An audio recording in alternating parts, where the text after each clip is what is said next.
हरे कृष्णा। श्रीमद् भगवत गीता अध्याय 2 सांख्य योग श्लोक 47।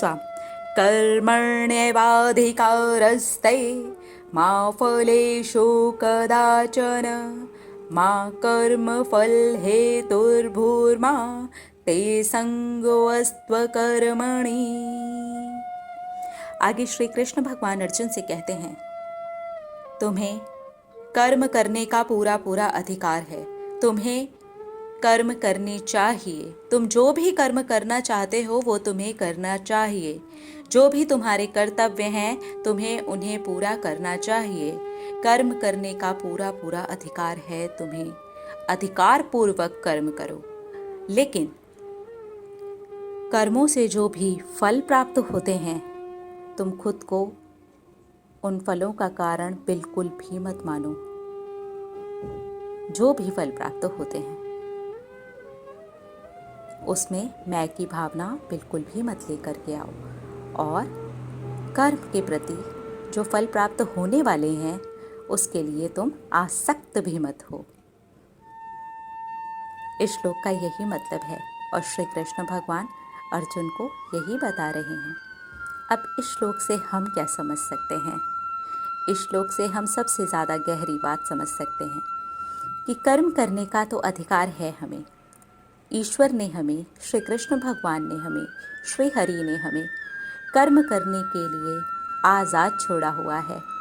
बिल्कुल अधिकार पूर्वक हम कर्म कर सकते हैं, लेकिन उससे जो फल प्राप्त होते हैं, जिस प्रकार कोई एक पौधा लगाता है और उसमें से एक वृक्ष निकल करके आता है, उसमें से फल निकलते हैं, और अगर वो ये कहता है कि ये मैंने किया है, ये मेरी वजह से हो रहा है, ये फल मेरे हैं, ये मैंने लगाया, ये मैंने किया, तो यहाँ पर आ जाती है मैं की भावना। और ये मैं की भावना जैसे ही आती है तो ये अकेली कभी नहीं आती है, ये अहंकार को साथ में लेकर के आती है। और जैसे ही अहंकार लगना शुरू हुआ, अपने लिए ही परेशानियों का बोरा हमने भरना शुरू कर दिया। जी हाँ, इसे तो पोटली भी नहीं कहेंगे, इसे तो एक बहुत ही गंदा कचरे से भरा हुआ बोरा कहेंगे। जहाँ पर मैं लग जाता है वहाँ इंसान किसी और को नहीं देखता, दूसरी आत्मा को आत्मा नहीं समझता, दूसरे को अपने जैसा नहीं समझता। वो ये समझता है वो सर्वश्रेष्ठ है, क्योंकि उसको इन फलों के बारे में ऐसा महसूस होता है जैसे कि वो ही इनका कारण है। लेकिन कारण तो परम पिता परमेश्वर हैं। इसलिए हमें मैं नहीं करना चाहिए। हमें ये बिल्कुल नहीं सोचना चाहिए कि ये जो फल मिला है ये मेरे कारण हुआ है, इसका कारण मैं हूँ।